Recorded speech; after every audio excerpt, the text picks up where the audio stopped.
प्रिय लोग, पता नहीं काहे कई बार हमनी के निराशा में से और हताश होके निराश होकर के असफलता में से जाए के पड़ेला। बाइबल में केहू बाटे का निराशा में से केहू गइल बा, हताश भइल लोग, निरुत्साही भइल लोग केहू बाटे का। बाइबल में केहू बाटे का हमरा के मर गईला से अच्छा बाटे, हमरा से ना हो पाई, एह तरह से कहे वाला या ये तरह से प्रार्थना करे वाले केहू बाटे का। ऐसा सवाल कइला से हमें आज हमहन में से केहू ऐसन परिस्थिति में होके जात बाटे, तब डिप्रेशन में से होके जात हमें, तब डिस्करेजमेंट में से होके जात हमें, तब डिसअपॉइंटमेंट में से होके जात हमें, तब लोग ओकरा में से कैसे बाहर निकले के बा, ओकरा में से हम जल्दी जल्दी कुछ बात के बताई। सामान्य रूप से कब शैतान आके हमनी के निराश करेला जानत हई, निराश करेला जानत हई, मायूसी से भर देला उ कब जानत हई। तोहरी निराशा के हमन के जीवन में लेकर के आवेला कब, जब हमनी का थक जाली जा। दूसर का, जब हमनी का बीमारी में दुख उठावत समय। तीसर का, जब हमनी का अपमान में से होके जाए ले जा। चौथा, खतरा के सामना करत समय, विपत्ति में होखला पर और भूख से तड़पत समय। सामान्य रूप से एगो व्यक्ति के निराशा और उदासी में, निराशा में शैतान कब दबावे के प्रयास करेला कहला से थक गईला के समय, थक जइला के बाद में सामान्य रूप से आदमी का कहेला अब हमरा से कुछ ना होई, हमसे नइखे हो पावत, अब हमसे नइखे होत, मर जइला से अच्छा बा। मूसा के परमेश्वर से कहत हवे हमरा से अब नइखे हो पावत, ऐसे होखला से अब हमसे ना होई, हम मर जाई। परमेश्वर के पास आके प्रार्थना करत हवे, प्रभु यदि ऐसन होई तो हमरा से ना होई, हमरा के मार देई। एगो सवाल हमरा के करे देई, रउआ लोग में से कितना लोग की आशा बा कि रउरी प्रार्थना के परमेश्वर सुनी है? जवाब देवे के बा ऐसा आशा करे वाला हाथ उठा के दिखाई। हमारी प्रार्थना के सुन के परमेश्वर के जवाब देवे के बाटे, ई बात सही बा। रउआ में से केहू बाटे, प्रभु अब हम जियल नहीं चाहत, अब हम मर जाइल चाहत बानी, ऐसन प्रार्थना केहू कैले बाटे कौनो भी समय में? केहू बाटे तो हाथ दिखावे। सच में परमेश्वर और प्रार्थना सुन के जवाब देतन? बैग तैयार हो जाई, यानी मतलब जानत हई हमनी के आशा ही होला कि हमनी के कईल गईल प्रार्थना के सुन के परमेश्वर जवाब देओस। बाकी वास्तव में बाकी कुछ प्रार्थना के जवाब परमेश्वर ना देओस, यही हमनी खातिर आशीष बाटे, ई सच्चाई बाटे। नमूना रउमे कहतन कि काहे के जिए के बाटे, मर जाए के बा प्रभु जी, हमके ले लें प्रभु जी, ऐसन प्रार्थना कैले बानी। यदि परमेश्वर ठीक बाणे या कहतन कि यहाँ आ जाता ठीक रहित न। लइकन के बाप नहीं खन, लइकन के महतारी नहीं खी, पति के पत्नी नहीं खे होके पत्नी के पति नहीं खन, परिवार अनाथ हो जाए जी। परमेश्वर के स्तुति होके परमेश्वर कई बार हमनी के उत्तर ना देवे खातिर के, परमेश्वर के स्तुति होके परमेश्वर कई बार हमनी के प्रार्थना के जवाब ना दे करके खामोश रहे के। आज बहुत से प्रार्थना रौरी नजर में, रौरी दृष्टि में, रौरी समझ के अनुसार सही हो सकेला, रौरी दृष्टि में वो अच्छा हो सकेला। प्रभु जी ऐसे नहीं करी, ऐसा ही होके के चाहे प्रभु जी, ऐसन रउआ कोनो विषय में प्रार्थना करी तो परमेश्वर के मालूम बाटे कि जैसन रउआ सोचतनी अगर वैसा होई तो रौरी खातिर भला नहीं खे। वो परमेश्वर के मालूम बा, यही से परमेश्वर का करलन जानत हई। रौरी प्रार्थना कैला के बाद भी परमेश्वर उत्तर ना दी है। हो सकेला रौरी प्रार्थना के जवाब ना दिहला के कारण वो जवाब रउआ के शांति, वो जवाब से रउआ के शांति ना मिली, यही खातिर से परमेश्वर रउआ के जवाब ना देत हुई हैं। गिनती के किताब में देखे लीजा मूसा बहुते थक गईल रहले। गिनती के किताब 11वां अध्याय और 11वां वचन के, तब मूसा यहोवा परमेश्वर से कहले, तू अपना दास से बुरा व्यवहार काहे तू करेला, और का कारण बाटे कि हम तोहरा दृष्टि में अनुग्रह ना पौली, कि रउआ सगरी लोग के भार हमारा पर डलले बानी। का ई सगरी लोग हमारा कोख में पैदा भइले? का ई सब के हम ही पैदा कैली का? जैसे रउआ हमके कहिला, जैसे पिता अपना दूध पिए वाला बच्चा के गोदी में उठा के फिरेलन, वैसे ही ये लोग के हम अपना गोद में उठा करके वो देश में लेकर के जाए जेकरा के देवे के शपथ उनकरी पूर्वज से खैले बानी। हमारा के इतना मांस कहाँ से मिले कि हम इन लोग के दे देई? ई तो ई कह के रोवत हवन जा कि हमरा के खाए खातिर मांस हमनी के दे देई। हम अकेले ए सगरी लोगन के भार के ना संभाल सकीला, काहे कि हमारा शक्ति के बिल्कुल बाहर बाटे। तो हमारा पर तोहर अनुग्रह होके कि तू हमारा जान के एकदम ले ले। एगो पिता कहत हमें ऐसा नइखे लागत, हमसे अब नइखे हो पावत, परिवार के बोझ उठावल हमसे नइखे हो पावत, हमारा बच्चन के अब भार उठावल हमारा से नइखे हो पावत, आर्थिक मुसीबत के उठावल, थोड़की से वेतन से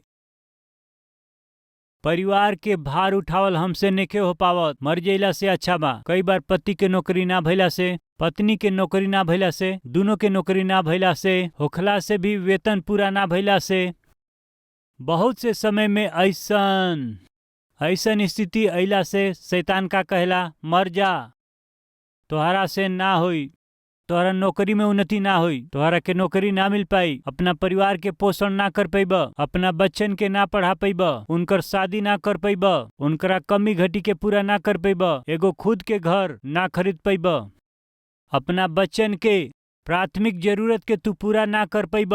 ऐसे ही आदमी बाड़ा, काहे जियत बाड़ा, खुद के जरूरत के तू पूरा नहीं कर पावत, तो तोहरा के जियला में का फायदा बाटे, मर जा। आज हमनी के बीच में केहू बा थक गए लोग, आर्थिक संकट से जाए वाला लोग, थक गए लोग, सावधानी से जंचला से मूसा मर जइला के इच्छा कैला के कारण उनकरा घर के लोग यानी इस्राएली लोग परमेश्वर के कुटुंबी वो परिवार में मुखिया के रूप में परमेश्वर मूसा के रखले। वो परिवार के लोगन के बुरा अभिलाषा रहे, यहाँ वहाँ के लोग के देख के अलग अलग सोच और विचार वो लोगन के आकर्षित कैलस। हमनी के ई चाही, वो चाही, हाई चाही, हाउ चाही। वो सगरी लोग आके मूसा के रोआवत रहले, ऐसे जियल ना चाहले। आज केहू ऐसन पत्नी बा अपना पड़ोसी के देख के, अपना इधर उधर के लोगन के देख के पूरा ना होखे वाली आशा खातिर पति के रोआवे वाली, झगड़ा करे वाली, विरोध में जिए वाला केहू बा? तंग आवत बाणे बहुत से परिवार में पति लोग, तंग आ गइल बड़ी बहुत से परिवार में पत्नी लोग, अपना पति के व्यवहार के कारण ही चिल्लाइल ना सही पाके, हाला ना सही पाके, हिंसा के ना सही पाके बहुत से पत्नी लोग थक जातड़ी। का कहेली जानत हई, ऐसन से शादी ना करती तो, असली में शादी ना करती तो बहुत अच्छा हुई। शादी कैली तो ऐसन औरत से शादी कैली, शादी ना करती तो बहुत अच्छा हुई। कई बार भाई और बहन लोग कई बार माता पिता के बात ना मान के अपना मर्जी से जियला से, पढ़ाई ठीक से ना कैला से रौरी माता पिता के का लगेला जानत हई, असली में बच्चा ना होइतन तो अच्छा हुई, ऐसन बच्चा ना होइतन तो अच्छा हुई। ऐसन उनकरी मुंह से निकलल। भाई और बहन लोग रउआ खातिर आशीष नइखे, ऐसन बेटा काहे भइले, ऐसन बेटी काहे पैदा हो गईली, रोवावतिया, हमके नरक दिखावतिया। ऐसे पिता या माँ तोहरा विषय में सोचल आशीष नइखे। मूसा मर जाए सोचले कब जानत हई, जब थाकल रहले, मानसिक रूप से थक गईला के बाद उनकरा के परमेश्वर उत्तर दे दिहले, तोहरा के मरला के जरूरत नइखे, हम तोहरा के एकर जवाब देब। आज हमनी में केहू भी निराशा में होके जात हमन तो हमनी के परमेश्वर कहत हमें आज तोहरा के मरे के जरूरत नइखे, हम तोहरा खातिर एकर जवाब देब। तो साधारण रूप से मनुष्य कब निराशा में जाला, निराश हो जाला कब, जब वो बहुत ही थक जाला। और दूसर का बीमारी में दुख उठावत समय। अयुब कहलन परमेश्वर हमार प्रार्थना सुन के, हमार विनती सुन करके, उ का कहलन यहाँ पे अयुब 6 और ओकर पद 9, हाथ बढ़ा करके हमके काट देतन। एकर मतलब जानत है रउआ, मार डलितन। परमेश्वर हमरा के मार देतन, पिता हमरा के मार डाली। काहे कहत हमें ऐसे, सही नेखन पावत जी, वो बीमारी के उ सही नेखन पावत। अयुब के समस्या उनकर कैल गई गलती के कारण नेखे आयल जी, उनकरा बीमारी के समस्या शराब पियला से या उनकरा घुमला से ना आयल हवे, बेसिया लोग के पास जात हमें ऐसे या अपना मनमौजी जियत हवन, यही कारण वो बीमारी नेखे आयल जी, उनके परखल गईल। अयुब के विश्वास के जब परखल गईल, एगो बीमारी में से होके गईले, उनकरा एड़ी से लेके सिर तक फोड़ा हो गईल, उनके फोड़ा हो गईल, खुजली होत रहे, सह न पाके ठिकरा लेके वो ठिकरा से खजुआवत रहले। बहुते धनवान व्यक्ति रहले, बहुते खारा व्यक्ति रहले, बहुते आत्मिक जीवन बितौले, एगो अच्छा पिता और पति के रूप में जीवन बितौले, बाकी पता नहीं काहे भयानक बीमारी आ गई। एक तरफ उनका बच्चा भी मर गईले, सब दूर हो गईले, संपत्ति भी उनकर चल गई, स्वास्थ्य भी बिगड़ गई, सुंदरता भी उनकर चल गई। जब सब दूर हो गई, जब वो अनाथ रह गईलन, तब वो चिल्लात हमें का कह के जानत हई, पिता मार दई, हमरा के काट डाली। के प्रार्थना करत ह जानत हई, जीवन के आशा छोड़ के ए पृथ्वी पर रहे वाला सबसे खराब व्यक्ति, धर्मी व्यक्ति, लेकिन फिर भी अयूब का प्रार्थना करत हम जानत हई, हमके मार दें। काहे वो ऐसन प्रार्थना करत हम जानत हई, सह ना पौले, का ना सह पौले, वो बीमारी के सह ना पौले। आज हमनी के बीच में केहू बाटे का वो बीमारी के सह नहीं खी पावत, वो दर्द के सह नहीं खी पावत, वो दुख के हम सह नहीं खी पावत। तरह तरह के बीमारी, तरह तरह के रोग आज मनुष्य के विचलित करत बाटे, कारण समझ में नहीं आवत। उधर डॉक्टर के भी कारण नहीं समझ में आवत, काहे ई बीमारी, काहे ई रोग। सूत नहीं खपावत, आंख में नींद नहीं खे। कई बार आके कहलन, पास्टर जी प्रार्थना करी, का बा समस्या, नींद नहीं खे आवत। कब से 10 साल से नींद नहीं खे आवत, का बाई बीमारी। 10 साल से आंख में नींद नहीं खे जी। एक दिन नींद ना आवे से दूसरा दिन कैसे लगेला, जरा सोची तो। 2 दिन बिना नींद के काम करे के पड़े तो आदमी का शरीर कितना सुस्त हो जाई। रहुए विचार करी, 1 सप्ताह नींद ना आइला से असली में कैसन रही सोची। आके बतावे लंजा की नींद नहीं खे, कब से नहीं खे, 10 साल से नींद हमके नहीं आवत। फिर का कहेलन, पता नहीं नींद ना आवेला, पलंग में पड़ल रहिला, इधर उधर गिरत रहिला। मानसिक रूप से कितना दुख बाटे। कुछ लोगन के नींद ना आवेला, कुछ लोग के खाइल पचेला नहीं, कुछ लोगन के एक ही बीमारी नहीं खे। केहू बा का हमनी के बीच में खराई से जियत हमें, पवित्रता से जियत हमें, धार्मिकता से उ जियत हमें, प्रभु के सेवा करत हमें, प्रभु के उपस्थिति में उ आवत हमें, पवित्र शास्त्र के उ पढ़त हमें, अपना परिचित लोगन के अच्छा बात बतावत हमें। बाकी पता नहीं काहे एगो भयानक रोग रौरी ऊपर छा गइल बा। केहू के बता ना पावे ऐसन बीमारी, केहू के साथ बांट ना पावे ऐसन दुख रउआ के घेर लेले बा। तब शैतान आके का कहेला, जी के का फायदा बा, मर जा। वही समय में अयूब सब कुछ खो करके, तंदुरुस्ती के खो करके जब दुख उठावत रहले, तब उनकर पत्नी उनसे का कहली, का कहत बाड़ी जानत हई। 2 अध्याय 7वां वचन। तब शैतान यहोवा परमेश्वर के सामने से निकल गई और अयूब के सिर से लेके पांव तक बड़ा बड़ा फोड़ा से उनकरा के पीड़ित कैलस। तब अयूब खजुआवे खातिर एगो ठिकरा लेके राख पर बैठ गईले। तब उनकर औरत उनसे कहे लगली, का तू अबहियो खराई पर बनल बाड़? परमेश्वर के निंदा कर, चाहे मर जा तो मर जा, चाहे तू मर जा, मर जा। के कहता? खुद के औरत। जीवन भर हम साथ रहब, बीमारी होखे, दुख होखे, कमी होखे, घटी होखे, चाहे कुछ होखे, मरते दम तक तोहरा साथ रह प्रतिज्ञा करे वाला उ औरत थोड़ा तबीयत खराब भइला से, थोड़ा कमाई में कमी होखला से आके का कहत हई जानत हई, मर जा। तू मर जइब तो ठीक हो जाई, दुख दूर हो जाई। केहू बा का हमनी के बीच में पति मर जाओ चाहे वाला, पत्नी मर जाइए तो बहुत अच्छा हो जाई, ऐसन चाहे वाला। कई समय में माता पिता भी अपना बच्चा लोग के कहेलन, मर जा तू, मर जैते रे तू, ये ठीक नहीं खे। माताजी पिताजी राउर बच्चा लोग रउआ के सता सकलन, बाकी वो मर जाओ कभी ऐसन अपना मन में विचार मत करिह। रौरी मुंह से आशीष के वचन निकले के चाही, श्रापित वचन निकलला के आदेश नहीं खे।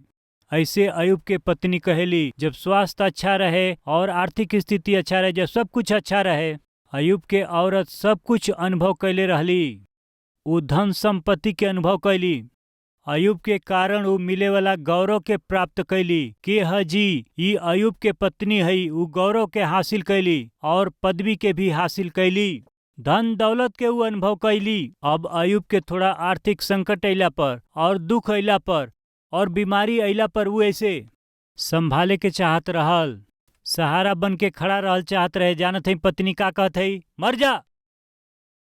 कब तक सहे के बाटे तोहरा जैसे बीमार व्यक्ति के? मर जाई तो आज हमनी के बीच में केहू बा? थोड़ा नौकरी में वेतन कम मिलला के कारण या फिर नौकरी चल जइला से, व्यापार में लाभ ना भइला से, परिस्थिति के थोड़ा डावाडोल भइला से पति के छोड़ दिहला के विचार करे वाला केहू बाटे का? या ई कहे वाला बाटे कि ऐसन आदमी जी के का करी, कहीं बस ट्रक से मर जाई? ऐसन मौत के मांगे वाली पत्नी या मौत के मांगे वाला पति केहू बा? राउर पत्नी अच्छा ना हुई है, रउआ के बात बात में सतावत होखी है, उ रउरी बात के उ ना सुनत हुई है, धमकी देवे वाला हो सकेली, सतावे वाली हो सकेले, जाके मर जाई। पति होके चाहतनी का तो ये अच्छा नहीं खे। अयुब के औरत के कबो भी इतिहास में गुणवती औरत या अच्छा औरत के रूप में ना मानल गई, उनके कबही ना मानल गई। अयुब के पत्नी उनकरा कहे वाला बात के देखला से एगो अच्छा औरत ना हई, एगो झगड़ालू औरत हई। सब कुछ अच्छा बाटे तो ठीक बा, थोड़ा उनकरा अंदर फर्क अइला से पाप में बुद्धि के ऊपर प्रकट करेली, मर जा। घर के ही लोग जवन सहारा देवे के बा मर जा कहला से एगो आदमी सामान्य रूप से निराशा में चल जाला, निराश हो जाला। कृपया ध्यान से सुनी, शत्रु जब मौत के चाहेला तब तो ज्यादा हमनी के दुख ना होला, बाकी जेकरा के हमनी के प्यार करेली जा उ मौत के चाहे तो एकरा से बढ़ के कौनो दुख दर्द और दूसर ना हो सकेला। अयुब कौना परिस्थिति में जात हूँ जानत हई? उनकर खुद के पत्नी मर जा कहत हई। अयुब एक समय में कहत हूँ कि हमारा पत्नी के हमारा सांस से भी घृणा बाटे, हम जिंदा बानी कि नहीं हर दिन देखेली, मरला से अच्छा बा। कितना दुर्भाग्य बा। ऐसन परिस्थिति में अयुब कहत हमें परमेश्वर हमार प्रार्थना के सुने, परमेश्वर हमारा इच्छा के पूरी करस, परमेश्वर अपना हाथ बढ़ा के हमके मार दिहन तो अच्छा हुई। हाँ, अयुब जैसन इंसान ही मौत के मांगत हमें, निराशा और उदासी और हताशा कैसनो आदमी के वो मौत के विचार से भर देला। मेहरबानी से एकरा के ध्यान से सुनी जा। अयुब मरले नाही, हमार छुड़ाए वाला अबही जीवित बाणे। हम आग में ताक करके और सोना के समान ही हम निकल के बाहर आईब। विश्वास कैले, निराशा में वो प्रार्थना के कैले, निराश होकर के ऐसा इच्छा कैले। का सच में मरल चाहत रहले? निरुत्साह और निराशा का करेला जानत हई? ऐसे ही काम करेला। यदि मर जाई तो बहुत ही अच्छा होखी। बाकी अयुब ना मरले, जिंदा रहले। अयुब जवन कुछ खोवैले ओके पा गईले, अपना दुगना संपत्ति के उ पा गईले। अयुब दुगना धन संपत्ति के पा लिहले, बाल बच्चन के पा लिहले, सब कुछ वापस उ पा गईले।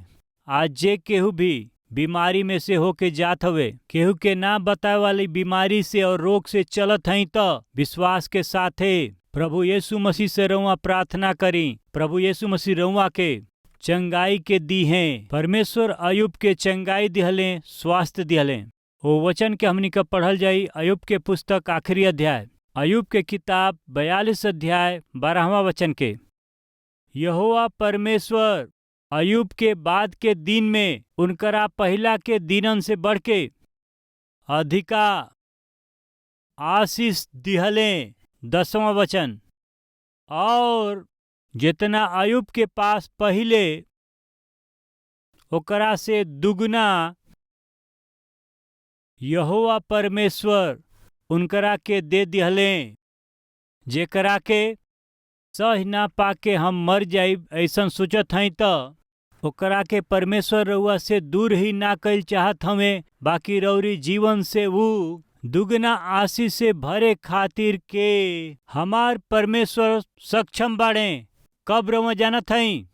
जब रउआ अयुब के समान परमेश्वर की ओर देखब। पत्नी आके का कहत हई जानत हई?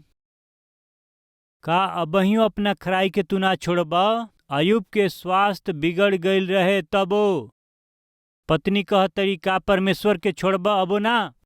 सब कुछ खोवा दिहले, परमेश्वर के उ ना छोड़ले। सब के खोवा दिहले, परमेश्वर के उ ना छोड़ले। आज हमन में से केहू नौकरी छुटला से बस चर्च आवल छोड़ देलन, परीक्षा में अच्छा नंबर ना मिलला से, आशा के अनुसार रैंक ना मिलला से बस, जौना लड़का लड़की से शादी के सोचले रहला ना भइल बस, और कुछ लोग के लड़का चाही लड़की पैदा हो गईल तो बस पता नहीं काहे सबसे पहले केकरा पर उठेलन? कहा सबसे पहले उर उठेलन पिता परमेश्वर पर। परमेश्वर के हल्का समझेलन। काहे परमेश्वर से रूठत हव? अपना पति से रूठब तो मरी हैं। हाँ, अपना पति से रूठला से मरी हैं। अपना पत्नी से रूठला से वही दिन पूरा फास्टिंग। मेहरबानी से ध्यान देई। अयुब रूठले नाही, फिर का कैले? परमेश्वर की उपस्थिति में आके अपनी सगरी वेदना के उंडेल दिहले। कितना दब गईल रहले कहला से, मर जाए प्रभु हमरा से नेखे हो पावत। आज हमनी के बीच में केहू बा?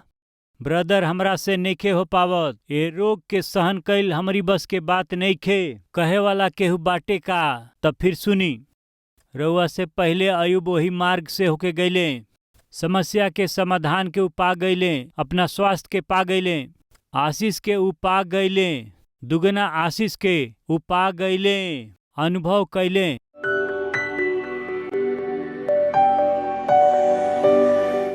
वो भूख से तड़पत समय, हे प्रभु, ऐसन परिस्थिति में जाए वाला अपना भक्तन के रउआ सहायता कैली, बचा लिहली और तरस खैली। वैसे ही आज के दिन वही परिस्थिति में प्रार्थना करत समय, हे पिताजी हमारा पर तरस खाई, हे पिताजी हमरा के दर्शन देई, हे पिताजी आशीष देई, हे यीशु निरुत्साह से, निराशा से, मौत के विचार में से हमरा के रउआ छोड़ा ले। प्रार्थना करे वाला हर एक आदमी के ये समय दर्शन देई, यीशु मसीह के नाम से मांगत हई पिताजी, आमीन।